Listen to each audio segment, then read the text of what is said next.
Good afternoon. Greetings. Welcome to our Summer Ballard Institute Online Puppet Forum Series number 2, Puppetry and Translation from Autobiography to Benjamin Banneker, with Theodora Skipitares, who is here together via Zoom, via our Facebook feed. And wait a second, okay. We're doing this on the fly. My colleague Emily Wicks from the Ballard Institute is handling all of the production aspects of this very capably, and we're really appreciative and happy that Emily's once again making things happen. This is a series of weekly discussions with great puppet artists like Theodora, and we're going to do them through the end of August, because we're sitting here at home and what else are we going to do? And the next one on Thursday, July 18th will be Scott Shershaw, who wrote a book called Puppets in Popular Culture. Then on June 25th, Peter Schumann of Bread and Puppet Theater. And after that, mostly puppet scholars, Claudia Orenstein, Jennifer Goodlander, Penny Francis from London, Terry Silvio, who's in Taiwan, Steve Tillis, Frank Proshin, Matthew Cohen, excuse me, my University of Connecticut colleague, Raphael Fleury from Paris, and Dacia Posner, who's in Chicago. Excuse me. And what I'm thinking of, what we're thinking of is, what is puppetry today, and more specifically, what is puppetry studies? Those of us who are somewhat geeky about puppetry, or who've been thinking about puppetry for a while, and reading or writing in some cases, or teaching about puppetry, have to sort of think, well, what is puppetry? And we're always, is that a puppet? Is this a puppet? What's the history of puppetry? Where is it going? And with more and more books and articles about puppetry coming out, I want to think that we're slowly becoming more aware of how it exists today, not as a primitive throwback or a pre-modern cultural relic, but as a practical way humans connect and perform their relationship with the material world. And so that's what we're thinking of shortly or briefly. I wanted to say about Theodora, whose work I think I first saw in a loft in Lower Manhattan. I think it might have been the Age of Invention way back in the day. Super awesome. Theodora is an award-winning interdisciplinary artist and theater director based in New York, where she is now. Trained as a sculptor and designer, she's the author and director of 30 performance works, each featuring documentary texts, original music, video, and as many as 300 puppet figures. She's a resident artist at La Mama Theater, which is just around the block from where she is now. Ms. Skipitares has worked and taught masterclasses in Brazil, India, Vietnam, Cambodia, South Korea, and Iran. She's a professor at Pratt Institute in Brooklyn. So we're really glad that she is here. I was telling Theodora that we wanted to talk about puppet history and approaches, and Theodora herself thought of this subject as being defined as puppetry and translation. And we're going to, Theodora's going to present some images about her own development as an artist, and then some aspects of her recent, relatively recent work. I'm talking too much as usual, but welcome, Theodora. Thank you for being here. Thank you. It's a pleasure to be here. So I was thinking about history, and I was thinking of, what is the history of an artist's influence? And where did you get your guidance from a mentor, from an environment, what? So I'm going to introduce you to two different files, two different presentations. And one of them is my arrival in New York in 1970, and what that meant, setting feet down in New York, and what's the work I saw. That's going to be one little presentation. And then one that follows, which is about suddenly there was an explosion of American puppetry in the 80s, and who were these people, and who were these incredibly innovative, important artists. So that's what we're laying out for you right now. Okay? Yes, and All right. I wanted to say, I think Emily's about to play it, but we're happy to have your comments and questions. If you want to write your questions, or questions especially, please do so in the chat box on the Facebook feed, and we'll try to answer them at appropriate moments. Okay, thank you.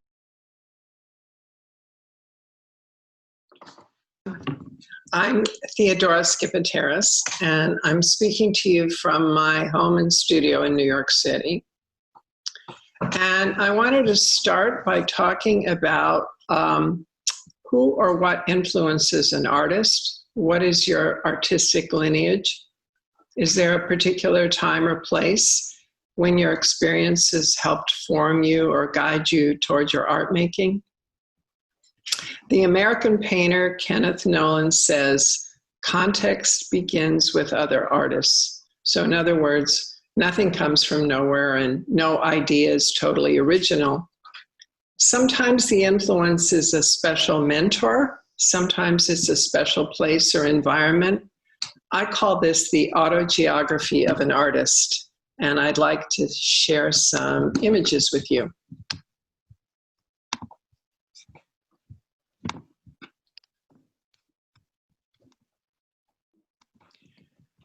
When I talk about the autobiography of me, I always think of the time that I came to New York in 1970 to go to graduate school. I was born and raised in San Francisco, and I went to UC Berkeley as an undergrad, and I wanted to come to New York to study set design, costume design, and filmmaking. So I arrived in New York City, and I arrived to a broken, bankrupt, abandoned city. I had a place. I had an apartment in the East Village. So here's a map of my walkable world. On the center top, you see a purple dot, and that's NYU. And then if you go to the sort of the bottom right, you see another purple dot. That was my first apartment. And then you'll see another purple dot toward the center between 3rd and 4th Street. And that's where I've lived for several decades since. So everything I needed and wanted was available within walking distance. By day, I studied set design and costume design and film, and that was okay. But at night, it was really exciting every night, because if you walked down along Broadway for about 5 or 6 minutes, you walked into this new neighborhood called Soho, which is all those dots in the lower left, middle left. And every night, you would encounter incredible experiments that were happening between poets and scientists and dancers and painters and actors. And what I remember most was that it was a very open atmosphere. It was free. You could just walk in and you could see something, stay for a few minutes and walk out. And there were a lot of great creative people who were working in many different disciplines, and they were collaborating. Collaboration was very important, and sharing was very important at the time. This was a restaurant called Food, started by artists, and you could go and get cheap and really healthy food, delicious food. And also a lot of artists worked there and kind of made their living there. And also it was a place where connections were made between performance and food, which now seems kind of ordinary, but at the time it was sort of totally revolutionary. There were many artists, important artists that came out of that period. One of them was Laurie Anderson, and she was really from the beginning mixing media and mixing disciplines. She had come from art history, but she began to use painting, photography, music, sound. And she was a really early innovator in the use of technology in art. This is a piece of hers that I saw in 1976, and I'll talk a little about it in detail because I think it's connected to puppetry. So it was called At the Shrinks. So you went into the gallery, and in a dark little corner was an 8-inch high figure. And there was a Super 8 film projection on the figure. And if you leaned in closely, you could hear this little animated, alive figure talking about going to her shrink. She saw it as an experiment with alter egos and a kind of ventriloquism, a kind of puppetry. She was interested in an experiment where she didn't have to be there, but somehow her presence was there. And she said it was a surrogate for her own body, a substitute for her own body, speaking back words that she had pre-recorded her as the real person. About this period of time, Anderson reminisces and says, "We thought of ourselves as workers conquering a place that was inhospitable, and we had a real sense of place." Another interesting artist at this time was Gordon Matta Clark, and he had been trained as an architect, but he began to do what he called were performances. He would stake out abandoned buildings that were set for demolition, and there were many of them at the time, and he would perform cuts or incisions into them in strategic places and open up multiple points of view. He began to see New York City at the time as the land of demolition, and his work was political, and he began to sort of make work that had to do with public art. This is a kind of typical raw, abandoned factory space that you used to encounter all the time in Soho. Many of us got lofts, floors that we rented, that we renovated and turned into studios. But this is also not far from the kind of space that you would sometimes find yourself performing in or showing your art in. Two very well-known people to emerge from this period of time were on the left, Philip Glass, and on the right, Robert Wilson. This photograph was taken by Robert Mapplethorpe. So altogether, you can see what a great pool of talent this community had. This is an image from Einstein on the beach, a really groundbreaking multimedia opera that was directed and designed by Robert Wilson, and the score was by Philip Glass. There was really interesting dance in this by the choreographer Lucinda Childs. Dancers were very important in this community. Tricia Brown was another great innovator. This piece is called Walking on Walls, and the rigging on the ceiling and suspended ropes enabled her dancers to walk sideways along walls. She took this to a more dramatic outdoor setting where the performer had rigging on the roof of a building and a support rope coming down to the ground, and they were able to walk along the side of a building. This is from Yvonne Rayner's Trio A with Flags. This period of time was a very political, fraught period in the US. There was the Vietnam War, there were civil rights struggles, and there was the second wave of feminism. So a lot of work in performance was political. This is also by Yvonne Rayner, and it's called The Mattress Dance. Some of her performers were professional dancers and some of them were not. This was a period of time where everyday movement had value and was examined in these dances. So in this mattress dance, there were instructions. There were 31 possible positions to take with the mattresses, and you had to change them every 30 seconds. Carolee Schneemann was another important artist from the time.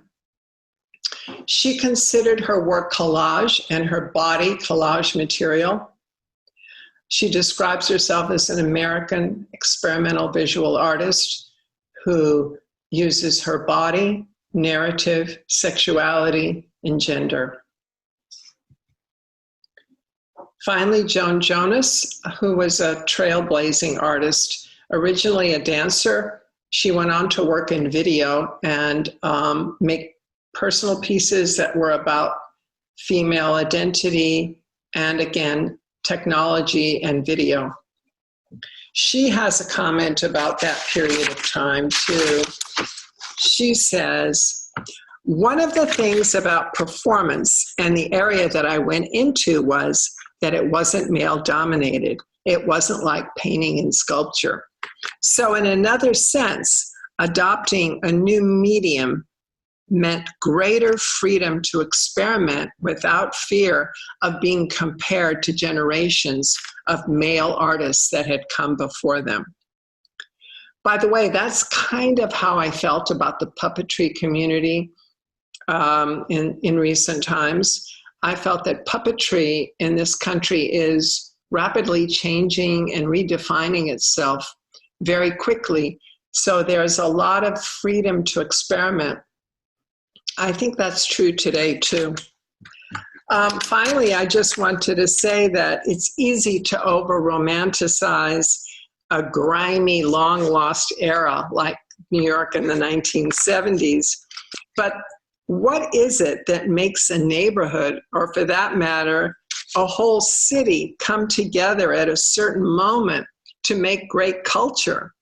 Why was Soho in the early days vibrant and special in a way that, despite the art world's money and hype, seems so hard to come by today? For example, I think Berlin has been a really interesting city. I think Athens has been an interesting cultural city, but I don't know what the answer is that. I just know that the openness, the generosity of the people at the time, and the eclecticism of the art forms were not chaotic. They actually were very much about freedom, and that's what I remember. I also remember the emptiness of the city. Landlords had left their buildings, people had moved to the suburbs, and New York City streets were empty. I feel that kind of emptiness now with the COVID crisis. People are staying inside, and I think that that feeling of emptiness is there again. Maybe it'll spawn a new era of creativity. I don't know. Anyway, thank you very much, and I will see you at the end of this and ask questions.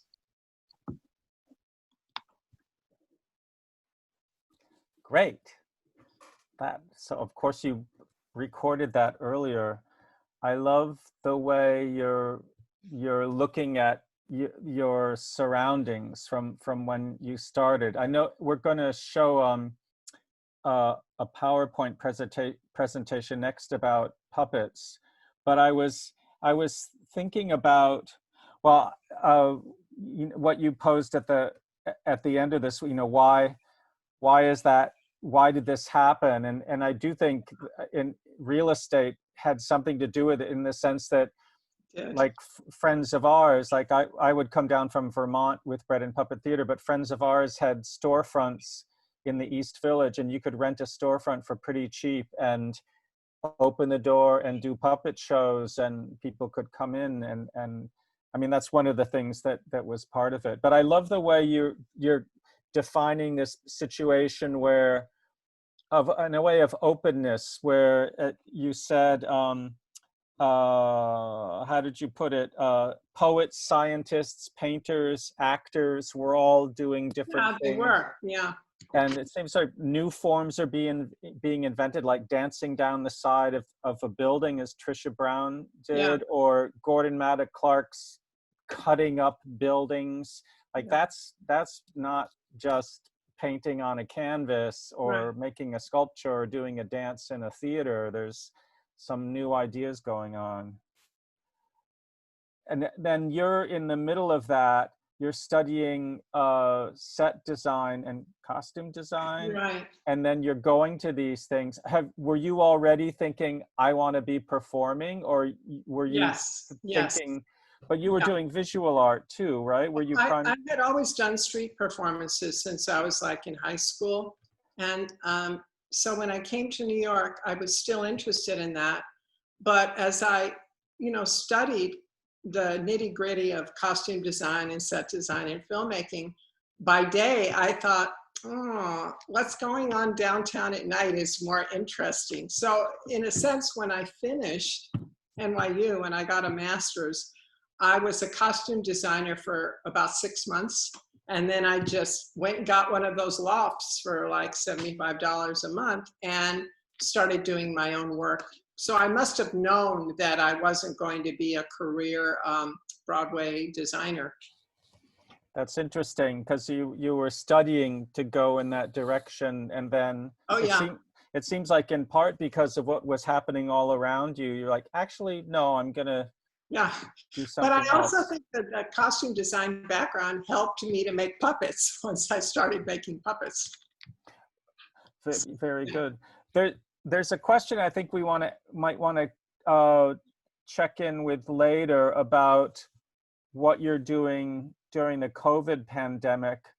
I feel like that might be better to look at later, because Okay. maybe we should go now to these images. Yeah, a brief look at what happens shortly after the 70s. What starts happening in New York in the 80s? Yeah. Okay, I'll disappear, and I think Emily can present those images. Okay.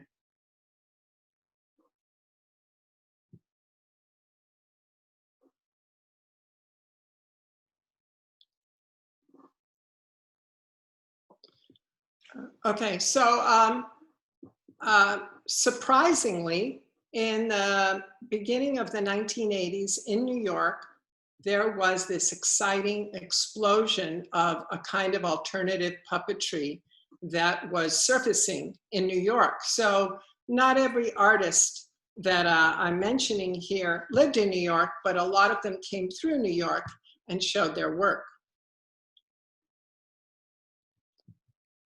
Mabu Minds, a longstanding theater group, very innovative, very interdisciplinary group.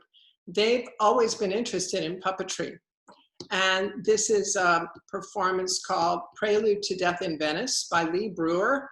And the puppet is named John, and the actor is Bill Raymond. Bruce Schwartz arrived in New York, and we were all smitten with him because he was an extraordinary performer with exquisitely beautiful puppets. Eric Bass came through New York performing, and this is from one of his classic works, Autumn Portraits. Roman Pasca. Stuart Sherman, who some people don't really acknowledge as being a puppeteer or performing objects artist, but I think that he certainly fits into this 80s world of new approaches to solo performance. Paul Zaloom, certainly a master at thousands and thousands of found objects used in performance. Bread and Puppet, of course, came through New York and was very influential. And then the exciting thing that started to happen in the 80s was that there were several women auteurs. They were women directors, puppet makers, authors, And their work started to surface, and that was very exciting. This is a very early work of Janie Geyser's, The Third Bank of the River, from the 80s, the mid 80s. Hannah Tierney, who has a fantastic gallery called 5 Miles in Brooklyn. This is a piece of hers from the 80s. She developed a very unique style of performing with materials, metals, fabrics, with strings that she would operate against the side of a wall. Of course, Julie Taymor, and this is Juan Darien from the 80s.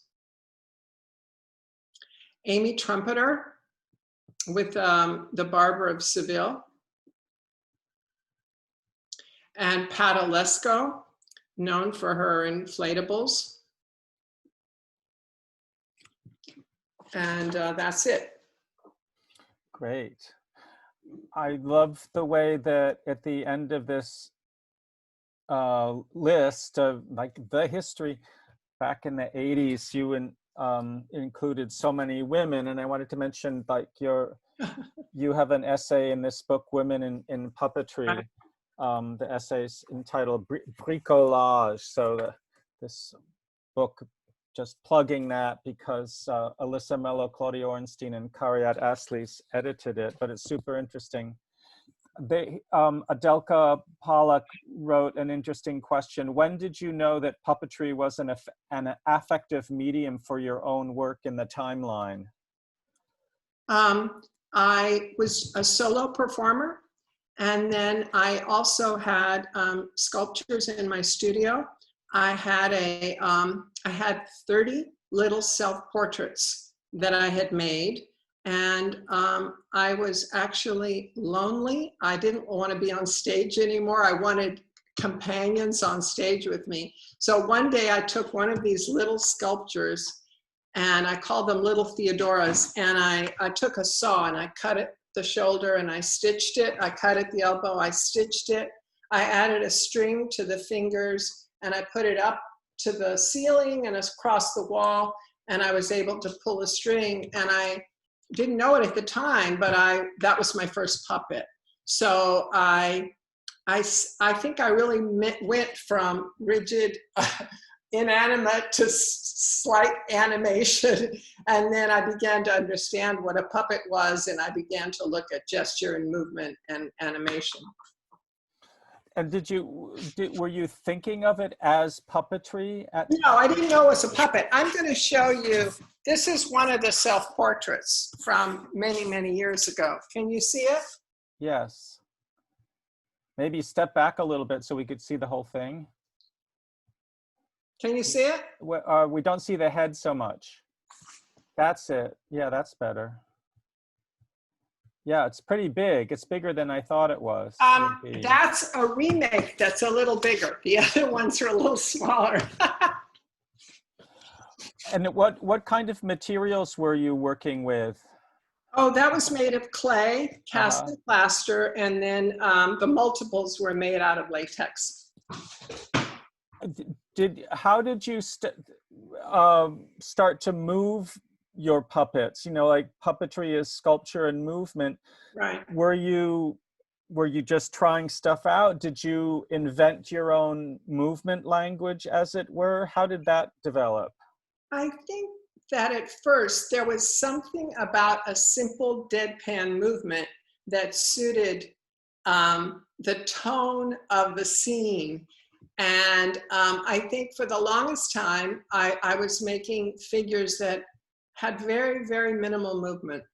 Right. And then slowly, their gestures just became more fluid. And then I started to look at how you could make a body move. Right. And then did you, another important aspect of this that I know we're going to talk about when we show some of the later video documentation is your collaborators. Like, you're very generous with your sense of your collaborators, but you're working with other, I guess not at the start. At the start you were doing solo pieces, but then you started to work with others. composers have always been like critical to the work and very, very important. And then sometimes choreographers are really important, and dramaturgs. Yeah, composers, very, very important.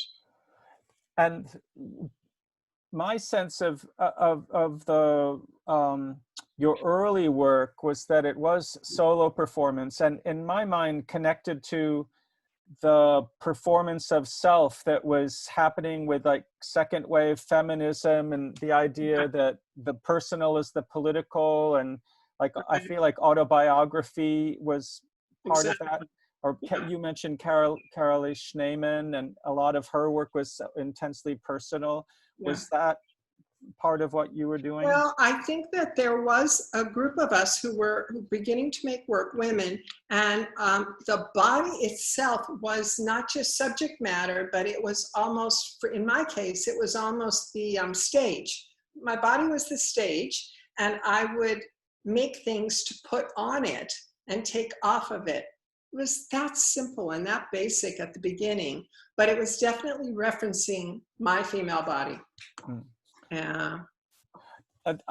When we were talking yesterday about this compendium of 80s, you called it an explosion, which I think is really interesting. The 80s puppeteers in New York, and I just recalled just a minute ago, Robert Anton was one who did a lot of work. Oh, so many of us read about him, but very few people saw his work. Very private. Only a couple of people at a time could see it. And there was actually an exhibit of his work some 5-6 years ago, but it was up for a very short period of time. I never saw it. Maybe other people have seen it. Well, he's a legend. Yeah. Right. Yeah. I mean, it's interesting how those influences happen. Yeah. I wanted to think about some of the other things you just mentioned before we move on. You talked about Joan Jonas, who I got to connect with when I was a fellow at MIT. She was doing a lot of work there, but you mentioned that she was originally a dancer and then did video, which she really got into. But you quoted her as saying it wasn't a male-dominated moment or time. Is that there was a certain freedom for women? Performance or video was so new that there wasn't a real artistic history to it. So there was a freedom in that. And I think solo performance art was that way too. And I think that the artists in the Puppetry Explosion series, they were all starting from scratch, just doing something that was hard to recognize as coming from someone else. I don't know, but puppetry kind of became the frame around them all, or it could be considered that way. It seemed to me that thinking of your work and Janie Geisers and maybe Paul Zaloom, but most of those people you mentioned and with puppetry, that they're like you, kind of inventing their own way into it rather than following the traditional path of studying as an apprentice with an established puppeteer and learning that particular work. Like decades earlier, like Rufus and Margot Rose studied with Tony Sarg, who had copied his technique from, I think, the Middleton marionettes from England. And so they studied marionette theater and learned that. And instead, you're inventing some new techniques. But you know what's interesting? If you look at those, I think there are 11 artists that I mentioned. Yeah. So many of them actually had an apprentice with bread and puppet. Right. Like half of them, 5 or 6 of them did. Yeah, that's true. Paul Zaloom, Roman Pasca. Right. They just did. Even Julie Taymor a little bit. Yeah. Yeah, so maybe that's the American way. So you don't learn how to copy a style, but you get this rush of influence, and it somehow directs your work in a certain way. The other aspect of what you were talking about earlier was the politics of the time. You mentioned that things were political then? What kind of an effect is that on the scene and also on your own work? Well, I think there are several puppeteers, contemporary puppeteers, whose work's political, very political. And so there's a connection between that time and this time.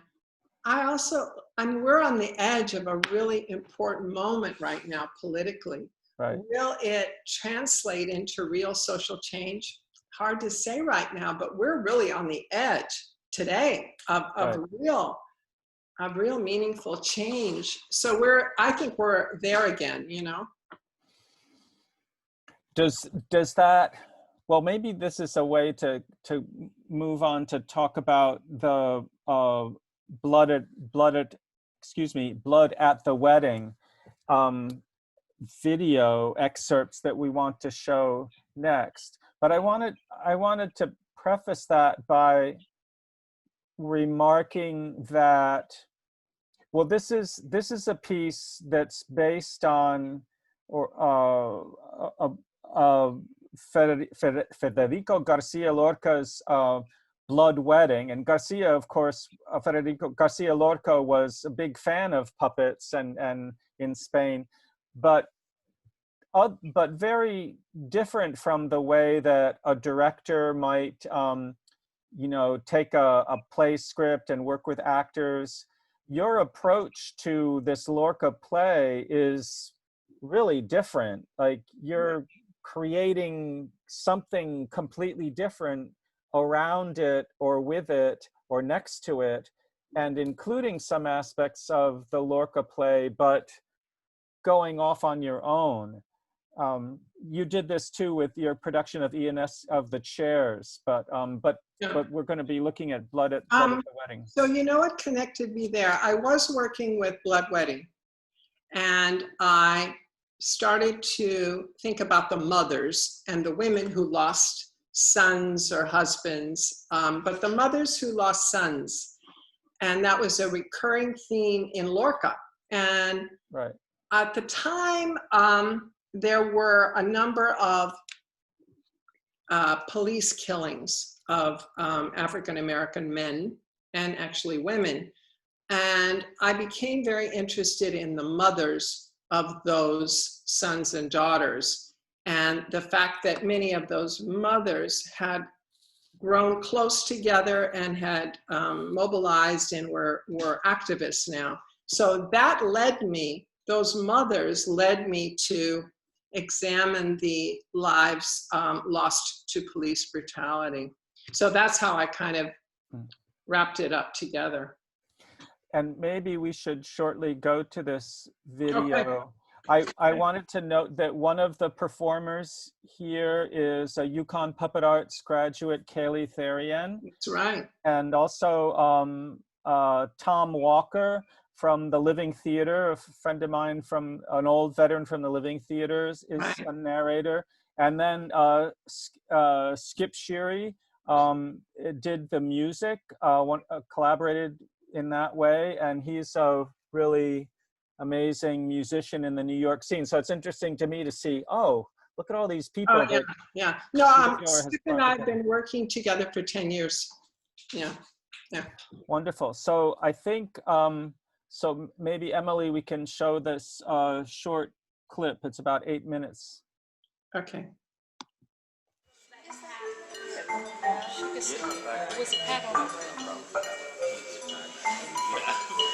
Just in house and I said, and the door closed, I said, Pat, she said something.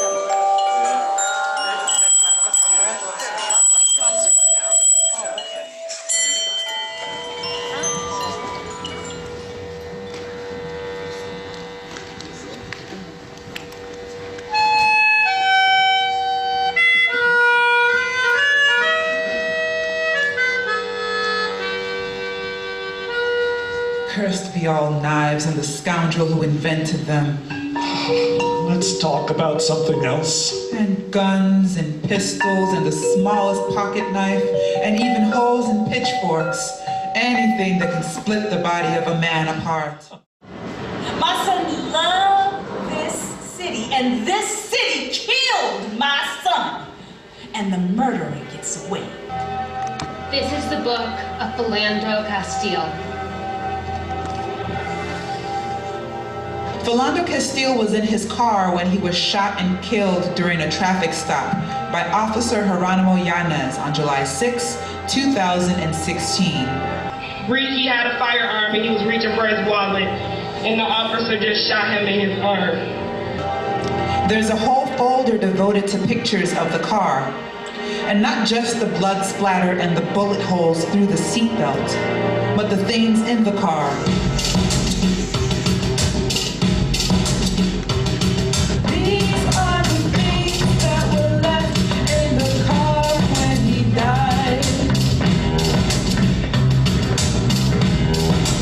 These are the things that were left in the car when they shot him down.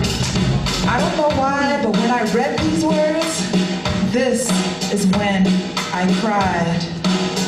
2 bullet shells, 2 bullets, yeah, that's all that's left of a man. 2 bullet shells, 2 bullets, yeah, that's all that's left of a man. If your baby don't cry, tell you what you got to do. Take her down to the riverside.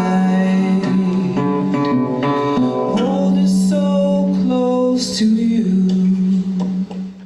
And what can I say about Sandy is, my God, just the most fantastic thing. I'm planting roots here to make sure no one else dies in this town. You won't do this to anyone else's baby. Good morning, my kings and queens. It's time, y'all. It's time. This thing I'm holding in my hand, this phone, this camera, it is quite powerful. Social media is powerful. We can do something with this. If we want to change, we can really, truly make it happen. Get out of the car. I'm under arrest for what? I'm going to light you up. Failure to signal? You're doing all this for failure to signal? Thank you for recording. He slammed my fucking head into the ground. This is the book of Sean Bell. When we left the club, we didn't know we were being stalked. 3 men, 1 murdered, 2 wounded, no weapons, 1 widow, 2 orphans. 50 shots, 6 cops, 50 people witnessed it. 3 cops indicted, 3 cops acquitted. 50 shots, 6 cops, 50 people witnessed it. 3 cops indicted, 3 cops acquitted. Justine Damond, a 40-year-old Australian meditation teacher, was shot and killed by Mohammed Noor, a Minneapolis police officer. Damond had called 911 2 times, 8 minutes apart, late that evening, reporting that she thought she heard a woman being raped. Damond approached the driver's side window in her pajamas. Officer Noor discharged his weapon, striking Damond through the open driver's side window. There was no evidence Noor encountered a threat that justified his decision to use deadly force. Everybody loved Eric Garner on Bay Street. He would break up fights trying to keep the block from getting hot. He was a peacemaker. He was a big guy, 6'3" and 395 pounds. On July 17th, 2014, his officers confronted Garner and he told them he was being harassed. Every time you guys see me, you start messing with me.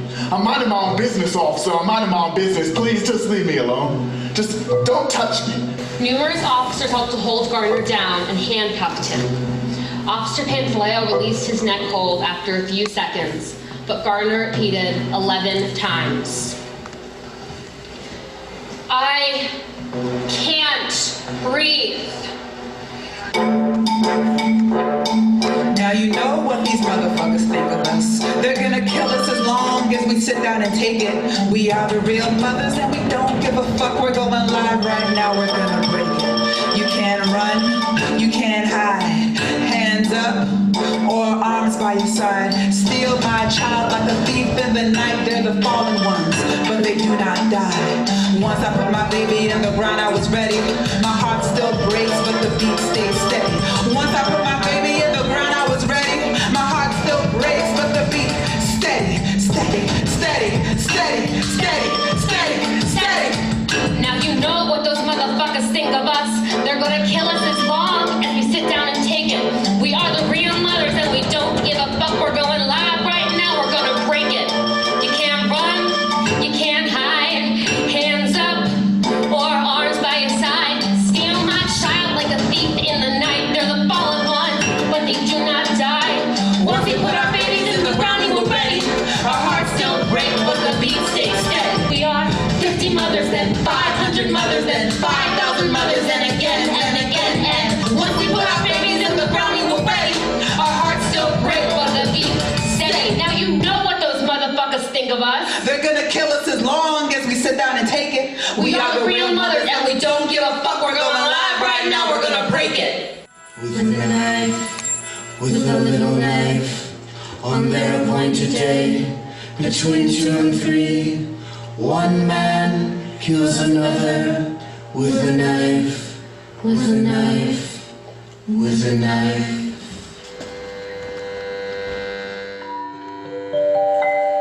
My body was taken to a secret location, and to this day no one knows where it is. But even after bodies disappear, their stories can live on in our collective memory for generations to come. Good evening to you all.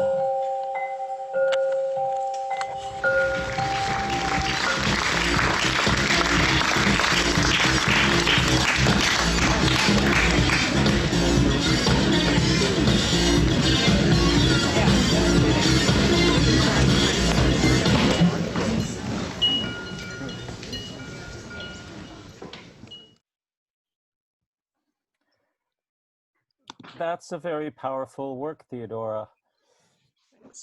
And to see it, of course, at this particular moment is particularly powerful. And one is reminded of the, you know, I don't know, the difficult feelings and ideas that this work brings forward.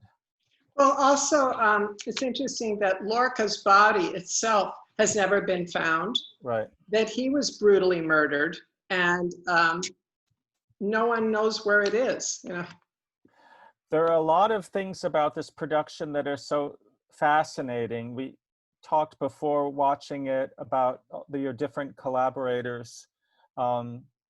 And the way you constructed this story about mothers of those who died by police violence, mostly African-American people, and its connection to the Lorca tale, but also sort of in terms of puppetry, the different types of puppetry you used and projections and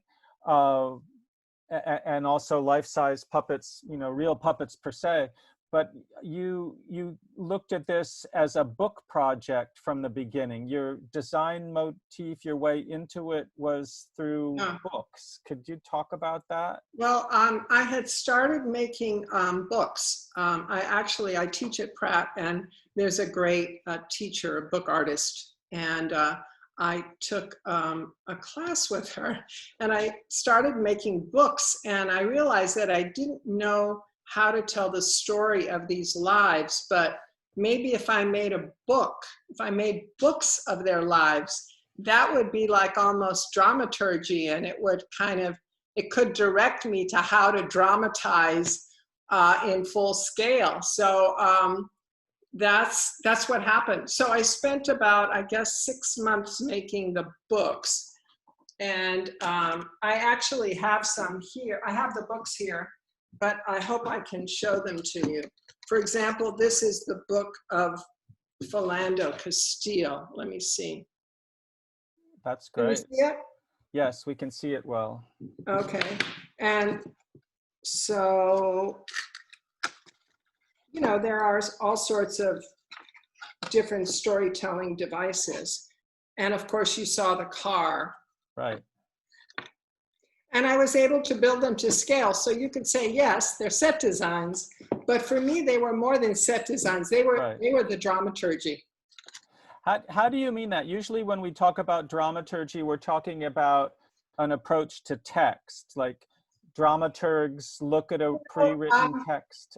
But I suppose I use the term dramaturgy as whatever is the process that, you know, delivers at birth or births the work of art. So I think traditionally it is about text, and this may be about text. I mean, I certainly started with newspaper articles and research, online research about these 6 different lives. So yeah, let's say that's the text. So then how you dramatize the text is why I consider it dramaturgy.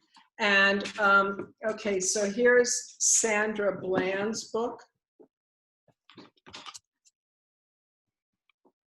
which is a certain kind of book that becomes 3-dimensional. Right. And then this is Eric Garner's book. Mm.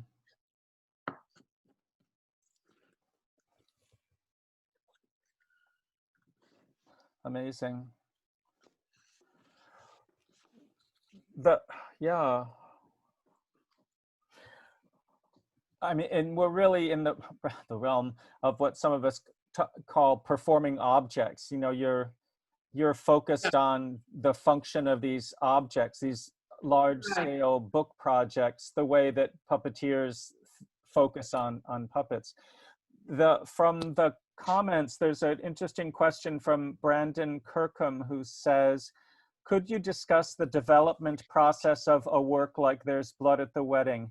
How much of the content was established before going into the rehearsal process? Very much. Or how did that change once collaborators were a part of the process? Okay, so Brandon, is it? Yeah. Brandon, you know, because a lot of us in the US, or maybe just New York, I don't know, cannot manage to financially undertake a wonderful long rehearsal period. The rehearsal period is very short, so you have to have all your ideas basically worked out, and then you might have some wonderful surprises during the rehearsal period that reverse a couple of directions, but mostly it's, in my case, I do it on my own. I also have worked with a dramaturg for a very long time, Andrea Bayless, and so I'll toss things back and forth, and also Skip Shirey or Lafray Ski, who's the upcoming composer that we'll listen to soon with the Banneker piece. But a lot of it has to be pretty well planned out. So there is a rehearsal script on day 1 of rehearsal, and we work from that. Is your process to, if you say you're starting out with a rehearsal script, thinking of the latter part of Brendan's question, you know, what changes in the rehearsal process? Do you have, like, I remember I did a project that involved Robert Wilson, and I think his approach was, he had it all clear in his mind. Okay, walk 2 steps downstage, turn right, and stop. You know, it was totally. Oh yeah, no. I mean, that's amazing to me. I mean, that would be great. No, it's not at all, because the performers, the actors, and the puppeteers bring a lot to it, and they come up with surprising, wonderful nuances. But I'm just saying that for a 4-week rehearsal period, you really have to have things pretty lined up. Oh, and here's the other struggle in puppet theater, which we all know. Day 1 of rehearsal, is every puppet ready? Of course not. So So you stay up all night, or you're kind of chasing after the script to make sure you have a dummy, a stand-in for the puppet you really need. You know, it's all of those things. But that's because we don't have enough financial support to do a proper long rehearsal period. Right. Not the 6 weeks of rehearsal, excuse me, that you might get with a... Or more in more. certain European countries where you spend a year developing a beautiful piece that's terrific, you know? Thinking of the roots of your work in New York, do you work with, you're working with some professional puppeteers like Jane Catherine Shaw or Kaylee Therian and others, but are you working with actors otherwise, or dancers, or people who... I should say first that Kathy Shaw is so important in this work process and has been in this work for many, many years. This is a really extremely important puppeteer, puppet director, whatever, very important. Always work with Kathy Shaw, I always do. Actors, yes, but often it's actors who sing, actors who can sing and move, and then there are other puppeteers that are maybe have a dance background, and that's always very good. Yeah, I know.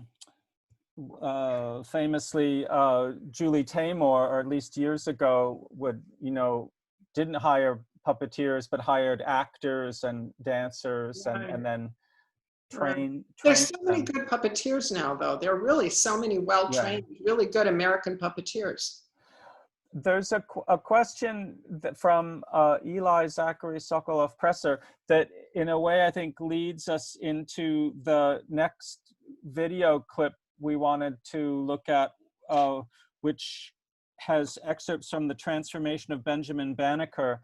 And this is about what's obvious in the Blood at the Wedding work. Your work with puppeteers of color or people of color, and and a lot of us as white artists who are white puppeteers who are trying to think about approaching the content of African American stories.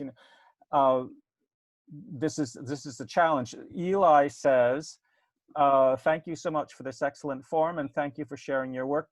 I have to leave early. I wanted to share a question I've been asking myself. What are your thoughts on white puppeteers operating puppets that represent BIPOC, which I'm not sure what the BI means, excuse me, but I know people of color. Do you think this is adjacent to or directly a form of minstrelsy? Is the use of a puppet as an extension of the puppeteer a similar act?"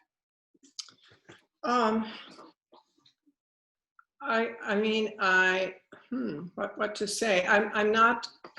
I don't think, for example, that Blood at the Wedding deals with specific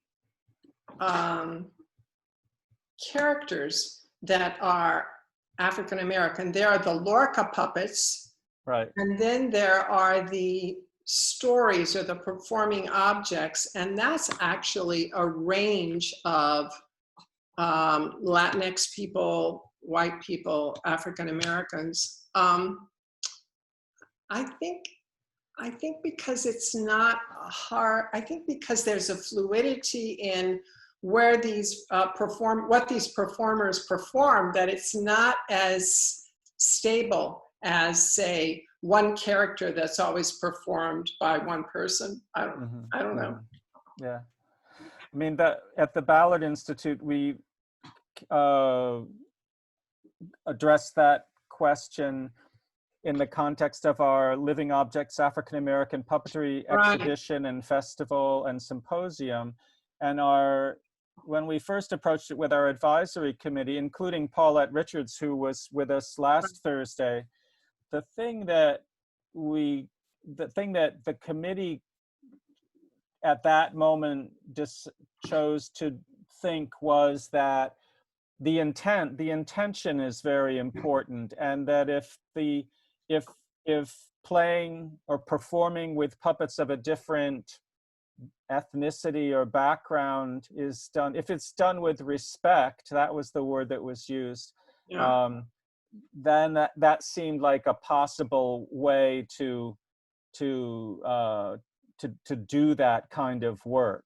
So I know this is an interesting and contentious question. No, it is. Yeah.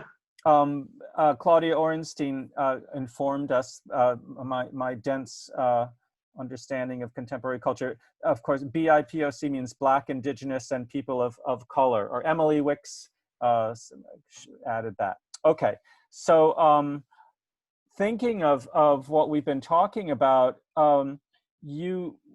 your latest work, which I think went on stage at La Mama right before the COVID-19 pandemic really started, was the Transformation of Benjamin Banneker, who of course is an important figure in African-American history from the 18th century, early 19th century. Right. But when we were talking about this earlier, you described how you came to make this show. I mean, it came from your work as a teacher at Pratt Institute, I believe. Yeah. Could you talk about that a little before we show the footage? So I think it was a year and a half ago, almost 2 years ago, we had a new inauguration of a new president at Pratt. And opening and closing this celebration was this fantastic marching band. They were so exciting. And after they finished, I sort of ran after them and I said, "Where are you based?" And they said, "We're at Benjamin Banneker High School, 2 blocks from here."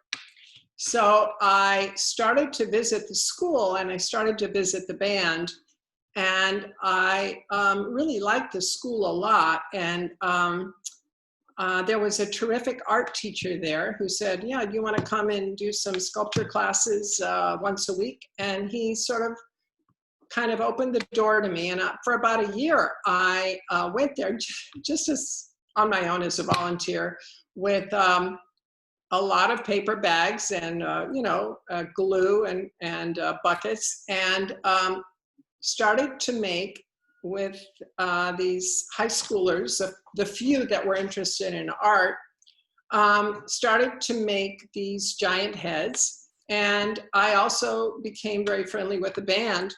And then I thought, well, I need to know more about Benjamin Banneker.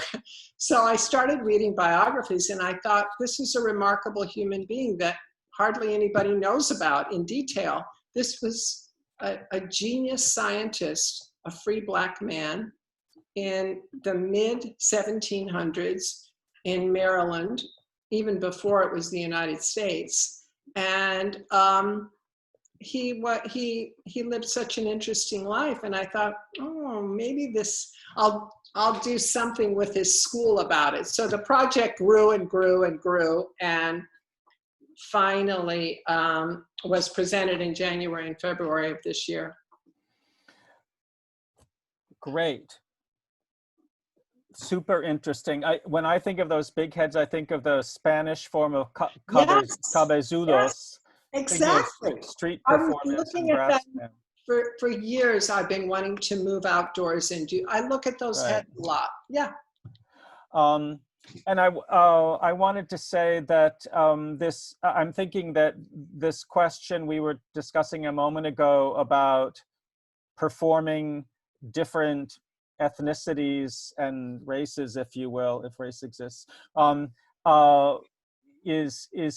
think it's very interesting even now, because I can imagine a lot of puppeteers, and maybe white puppeteers, of which there are many, might be interested in addressing stories about what's going on around us in terms of the history of the United States and justice.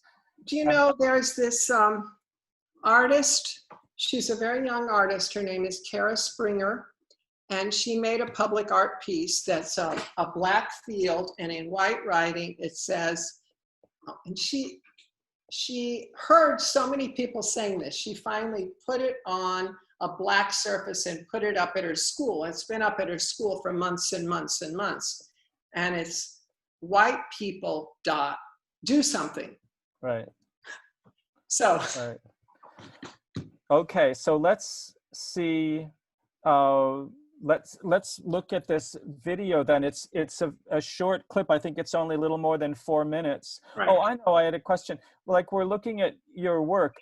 Are these videos available online that we're looking at? Or are they? Actually, the clip of There's Blood at the Wedding is on Vimeo. Vimeo, And okay. a longer version than the 4 minutes we're going to see now is also on Vimeo. So if people go to Vimeo and search for If they Theodora, look up There's Blood at the Wedding, they'll find it.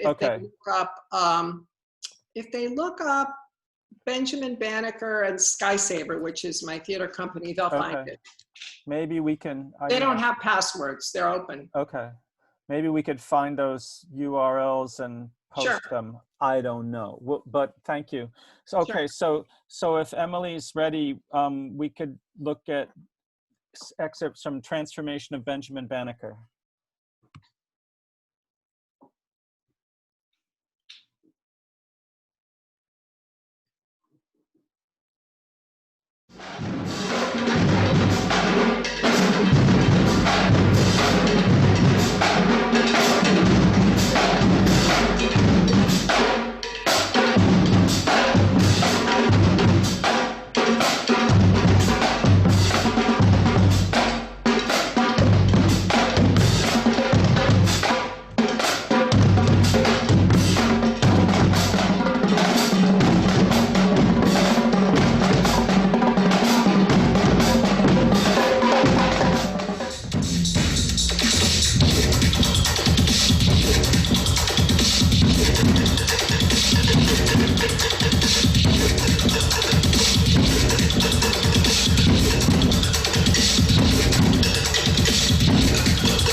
The moon is within me, and so is the sun. Like the sun, in size, glory.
Colony of Maryland in 1731. On my maternal side, my grandfather came from Mali and my grandmother from England.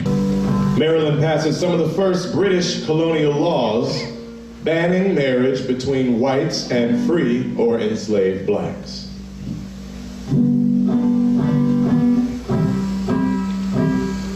Molly Welsh has 4 daughters with her husband. She is widowed as a young woman, left a single mother. Her first grandchild is called Benjamin Banneker.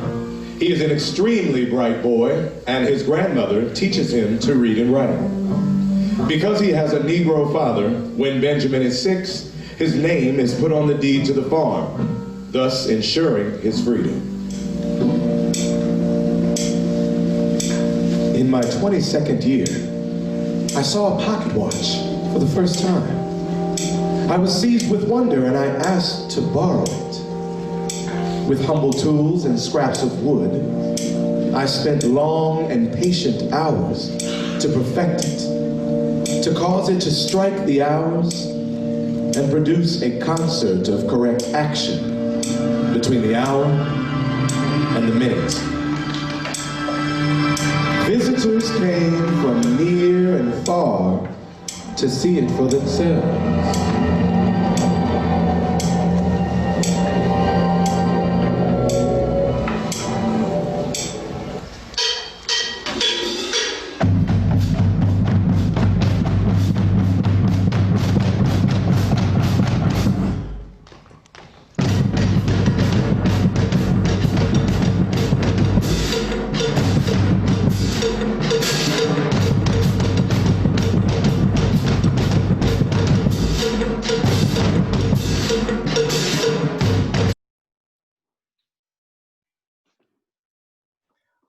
that was an unfortunate interruption, but we decided to edit this. So as you mentioned before we started, Theodora, one can see the whole collection of excerpts from the Transformation of Benjamin Banneker on Vimeo. So that's great.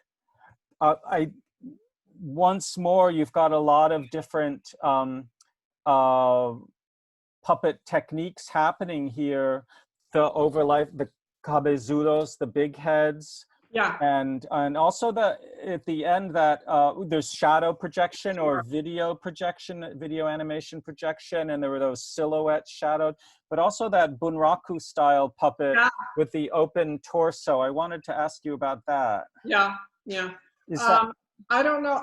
It was an old lamp fixture, and I wanted it transparent, and I wanted a little candle burning inside. The direction of that scene, the puppetry direction, was Kathy Shaw. Oh, wonderful. And she was one of the puppeteers, along with two others. Great. I was thinking that, well, we could go to a question by Sarah Frechette, a puppet arts graduate, who writes, what are some themes and or theories that you either purposefully integrate or have found appear in your work? I think so many puppeteers engage with Brecht's ideas, even though a lot of us think we don't really understand Brecht's ideas. Right. But that's always interesting to me. Or shall we just say the sort of the break between the operators and the figure. I always love that break. And I always love being able to occasionally see the manipulator. I've always felt that way. Yeah. And then there are other wonderful, brilliant puppetry artists who believe in the illusionism of not showing us the manipulator at all. And that's wonderful too. I love Basil's work for many reasons, and that's one of them. Right, yeah. I always think, and maybe me coming from my background working with Bread and Puppet Theater, that the Brechtian theory, which is sometimes complicated, thinking about acting as a, you're acting, but you're not acting. But with puppets, it becomes super clear. The difference between you and the puppet is that you're doing a job and the puppet's doing the emoting. Right. And that sort of makes a lot of Brecht. But also Great Small Works. I mean, the same. Okay, right, yeah. Yeah. I was thinking in terms of themes. She asked what themes that you integrate or found appear in your work. The theme, the idea of history that you proposed when we were talking about the title of this event today. The Banneker story is a history. The Blood at the Wedding is kind of a history of racialized violence. Right. Even going back to the Age of Invention, it's a history of of the idea of invention, which is a modernist idea, just as underground in a way was a history of metaphorical and actual scenes of the nature of being underground. So I think that the theme of history, which you chose for some reason. I think you're right, but I'm not always aware of it. Like I was so surprised to step back from the Banneker piece and go, oh my God, it's another biography. Right. I couldn't believe that, sometimes your own work surprises you, And biography, I mean, maybe biography is a form of history. Biography is actually an even more appropriate term for some of your work. And I'm thinking that it starts an autobiography, the way that your very early work with the little Theodora. Maybe so. It's the little Theodoras. Maybe it's not biography per se, but autobiography per se. But I don't know. There's a structure in biography that's a little different from Aristotelian play structure, maybe. Yeah. Maybe that leads to a question of but in terms play of structure. how does a piece get developed? For the Banneker piece, I did, once I started, going to the school every Wednesday afternoon and reading about Benjamin Banneker, I did start making a storyboard. And now that I look back at it, I think the key ideas of the storyboard are still there. So I think that for that one, I made like a little visual storyboard. And then of course I worked with a composer, and we worked in bits and pieces over a year. And this was not Skip. This was actually a woman who grew up in a marching band, and yeah, she was perfect. Lafray Ski. She was great. So that took a long period of time as well.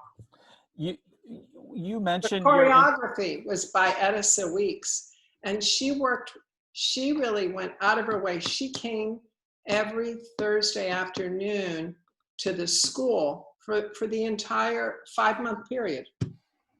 And most of your performers were high school students from Benjamin Banneker Except School? for the key puppeteers, Mm-hmm. Kathy Shaw, Chris Ignacio, and Alexandria. Everyone else was high school. There's a question from Jeffrey Navius, who's a puppeteer from upstate New York. How do you think about ritual in these works? I think I was engaged with ritual probably in There's Blood at the Wedding, but I think in the Banneker, I just think there were certain things about how I chose to portray, a scientific moment. Like there's an eclipse scene that's very formal, that's shadow in orange light of a couple of the dancers. I think music and composers really inspire my sense of ritual. I think music's really important to this work. Mm-hmm. Do you think of their performances as ritual in a way, as distinct from, the performance of a play? Right now, no, but what I should also tell you was that when I first met the marching band, my ideas about performance were changing, and I wanted to go and do what so many puppeteers do really well. I wanted to make an outdoor procession that told the life story of Benjamin Banneker. And that's what I told everybody at school. I told them I was doing that, but it became intimidating. Getting the permits was hard. Getting the money, you need more money in a way. So it ended up being an indoor play, but I still want to move outdoors. I want to do outdoor pieces, and I want to experiment with how you tell a dramatic story as a procession. That's super cool. Maybe that will. So many of you are engaged in it, but I haven't been. Yeah. Right. The streets are there. I'm thinking about ritual. Something we didn't cover about some of your work, your earlier work, is your trip to India and how that may have changed your approach to puppetry. Right. And also, I think after your trip to India, you started this deep engagement with Greek work. For 10 years. Yeah, for 10 years. Could you talk about those what happened when aspects? I got to India was that I saw examples of themes that were thousands of years old, and they hadn't been cut off, or they hadn't been made invisible. They were there, and it was the kind of thing where you would take a thin slice of part of a story from the Ramayana, and you would make an entire evening length piece of it, whether you were a puppeteer, a dancer, a musician, an actor, a singer. And I found that so interesting that a slice of a story, like when the monkey god Hanuman travels from India to Sri Lanka, that little trip, that would make a whole evening's work, because you just go deeply into the details and elaborate on it. I found that really interesting. And then the whole idea of traditional art in India is really interesting, because it's very vital. It's supported. Okay. And then the other thing about it is that the traditions really serve as nourishment for contemporary young puppeteers who go back into tradition and put a spin on it, whether it's pretty sophisticated 3D animation or whether it's just maybe a contemporary way of structuring the text, whatever. But so there's a give and take between ancient traditional forms and contemporary artists, which I think is pretty unique to India, or maybe parts of Asia. I think, yeah. It doesn't happen the same way here. We don't have the same reservoir of ancient tales. My colleague Matthew Cohen writes in one of his books that an essential element of tradition, and he's thinking of South Asian, especially Indonesian performance, is change. You know, that tradition is not unchanging, but depends upon change. And I love the way you talk about that. Sometimes very little change, like you'll add one more string and that'll be a major change. Then that affected your turn to Greek material, classic Greek material? Gee, old stories, maybe I should go back and look at some old Greek stories. And it was wonderful. It was wonderful. It was a great reservoir for me. It was really good. Did your engagement with like the sort of classic form of Greek tragedy, did that well, at first it was Greek mythology. Okay. Which is very fantastical and has many fragments. I love fragments. So there were little fragments of stories that you could shape and express dramatically. And then eventually I did go to tragedy, and I became mostly interested in Euripides. And then I actually just moved on and didn't go back. So that was about 8 years ago. I wanted to go to a question from early in this session from Brendan Kirkham, who says, Theodora, are you working on any projects during the COVID pandemic? How is this unique time informing your work? Well, okay, I'll bring you over and show you. I've been making, for some reason, when I was first quarantined, I decided that maybe I would perform again, and maybe I would make a pandemic costume. So I'll show you what I'm working on.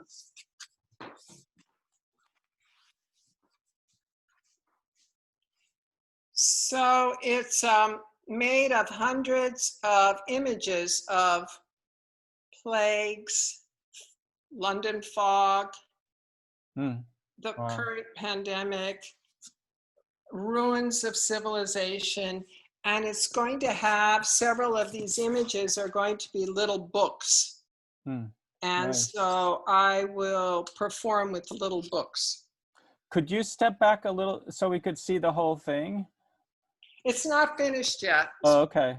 Okay, do you see the whole thing? Yes. Yes, beautiful. And are those like postcard sized or paper or cardboard? They're 2.5 by 3.5, and they're thick. They're very lightweight, but they're put on something called task board, and then they're sewn together. Would this be part of a show, or this be something you wear? I might do this outdoors or something. Yeah. Great. But I haven't performed for a long time, so it'll be interesting to see if I really do it. Okay. Let me get to some of these other questions. Pam McNaughton asks if you've been in contact with the Alexandria Black History Museum about your work on Benjamin Banneker. Oh. I guess she's been in, and I guess that's a no, not yet. No. She says he did surveying here. I guess she's in Alexandria and would be an important person for our community. he did, Banneker did surveying here and would be Oh, an right. important person for our community to understand. So Wow. it's an invitation to go to Alexandria. That's great. Tom Keegan says, just as storefronts and lofts were available to you in the 70s, he posted this earlier, I think the internet is this generation's outlet. Right. I hope to see similar collaborations evolve as they did for you back then. One can hope anyway. Do you have an opinion about that? I don't know. Well, it's just that we mentioned briefly earlier today that Theater for a New Audience had a few performances of a Zoom production of Carol Churchill's play Mad Forest. It was a few weeks ago. And it was really ambitious and complex, and it worked really well. And it involved many people across the country. It was a student production, Bard students. It was terrific. Great. I wanted to note that, you know, from my outside perspective, although, you know, I first saw your work downtown somewhere in a loft, for now I see your work at La Mama, and you've had an extraordinary, in my mind, an extraordinarily long relationship with La Mama and Ellen Stewart. I mean, in a way, I feel like La Mama's really supported your work over the years. And the other thing I thought was that when I was living in New York, I realized like New York likes to think of itself as an international center of theater and other forms. But if you think about at that point, if you thought about the international theater coming to New York, it was basically all Ellen Stewart bringing people. At one point, she was really so adventurous in that way. She also liked puppetry. You know, she liked a lot of theater that was more visual and that was less text-based. Right. My work's pretty text-based, but it also has puppetry in it. But she was always open to puppetry. Yeah. I think that's such an important aspect of New York culture, and it's really, you know, she was such a powerhouse of energy and insight. Samantha Berger asks, have any of the books, I think the Blood at the Wedding books, been published by any publishing house? You know, so far they're one-offs. Right. And they, you know, I'd love sometime to do a limited edition of, you know, a 12 or something, but they're, you know, artist books are labor intensive and yeah. Well, we're drawing to a close, I think. You know, it's almost 5:30, and I wondered, are there something that people should know about your work or about your approach to puppetry that they might not know? What is there? I really feel that puppetry is still an open field. And that it welcomes, it's still welcoming to new approaches. And I think we talked about this earlier, John, you know, that there's some fabulous, again, I'm only going to speak for New York, there's some fabulous new women artists coming forward in puppetry. And one of them is Maiko Kikuchi, a Japanese artist who's now going to be living in New York. There's a wonderful Filipino-American artist named Maria Camia, and her company is called Marikama. And she's painting MFA, but she makes these great sculptures and these great dolls that she performs with. And there's also, Sachiyo Takahashi, who did a great overhead projection piece off of Kandinsky's Everything Starts with a Dot.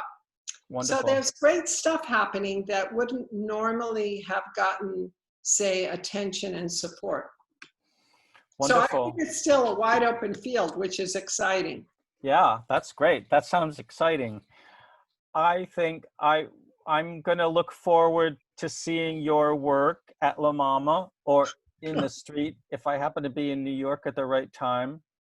And I wanted to mention that this forum event, like all of them that we've done or will be doing, it will be available online on our Facebook page, Ballard Institute Facebook page, and also on our YouTube page so people can see it whenever they want. Oh, that's wonderful. That's great. I wanted to mention that tomorrow, Elise Van Ass is going to do one of our puppet workshops at 2 o'clock in the afternoon. Make a puppet of your pet, and then next Wednesday she'll be doing clothespin puppet workshop, and next Friday toilet paper roll marionette, and next Thursday our guest for the online puppet forum, as I mentioned earlier, will be Scott Shershaw. So we hope those watching will take part. There's a lot of very kind thank yous, Theodora, for your generosity in sharing your work with us. So we would like to join with those thank yous, and thank you for being part of this puppet forum and talking about your work and history and autobiography. Very good. Thank you so much. It was a pleasure, and it was really very relaxed and kind of, open-ended, so it was good. Thank you. Okay, we'll sign Bye-bye. off.